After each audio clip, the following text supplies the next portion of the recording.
NEET UG paper 2026 leak कांड के बाद अब बिहार ही नहीं बल्कि पूरे देश में सियासत से लेकर अब जमीनी स्तर पर छात्राओं में, शिक्षकों में और तमाम जो लोग हैं उन सभी में नाराजगी थी कि आखिर यह किस तरीके का परीक्षा प्रबंध करवाया जा रहा है जिसमें इस तरीके के फर्जीवाड़े और पेपर लीक के मामले सामने आ रहे हैं।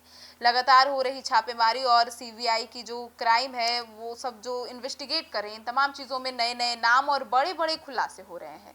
और शुरुआत से ही इस पे ऐसी मतलब लोग आशंका जता रहे थे कि कहीं ऐसा ना हो कि इस पूरे नीट पेपर लीक मामले में किसी बड़े राजनीतिक चेहरे का मामला सामने आ जाए।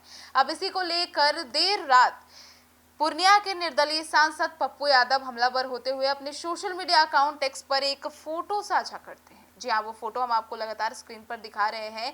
अब इस फोटो के कैप्शन में वे लिखते हैं, इस फोटो में हम आपको बता दें, इस फोटो में नजर आ रहे हैं शिक्षा मंत्री धर्मेंद्र प्रधान और उनके साथ हैं नीट पेपर लीक में मनीषा मंधारे, जो कि उनका नाम सामने आया है, वे इसमें आरोपी हैं। हालांकि अभी उन्हें गिरफ्तार किया गया है, अभी सिद्ध नहीं हो पाया है, इसकी आधिकारिक पुष्टि हम नहीं करते हैं। जानकारी के अनुसार ये तमाम खबरें हम आप तक पहुंचा रहे हैं। अब आपको बता दें कि इस पोस्ट में लिखते हैं पूर्णिया के सांसद पप्पू यादव की मनीष मंधारे से देश के शिक्षा मंत्री धर्मेंद्र प्रधान का कनेक्शन सामने आने के बाद भी कार्यवाही क्यों नहीं हो रही है। वे आगे लिखते हैं कि नीट पेपर लीक में मनीषा मंधारे की गिरफ्तारी के बाद धर्मेंद्र प्रधान की बर्खास्तगी क्यों नहीं हुई। क्या सरकार के शीर्ष नेताओं ने इसमें मोटा हिस्सा लिया है।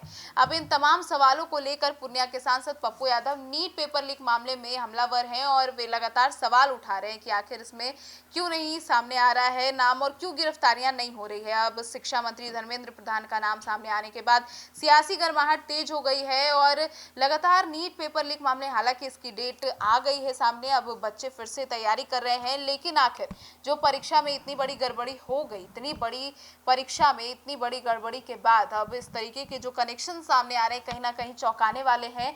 और इन तमाम चीजों को लेकर अब और क्या कुछ होने वाला है और सीबीआई जांच में क्या कुछ सामने आएगा, यह देखना काफी दिलचस्प होगा। पर आपकी क्या राय है इस पूरे मामले को लेकर, और निर्दलीय सांसद पप्पू यादव जो हैं उनके इस ट्वीट को लेकर अपनी राय जरूर बताइएगा।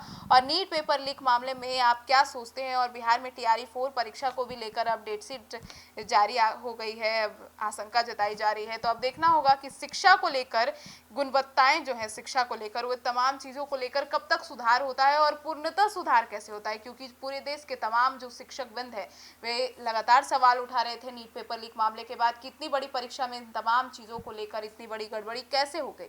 लेकिन अब देखना काफ़ी दिलचस्प होगा कि सीबीआई की जांच में और कौन कौन नाम शामिल होते हैं और किन किन के साथ कनेक्शन सामने आता है। फिलहाल इस ट्वीट को लेकर आपकी क्या राय है, ज़रूर बताइएगा। धन्यवाद।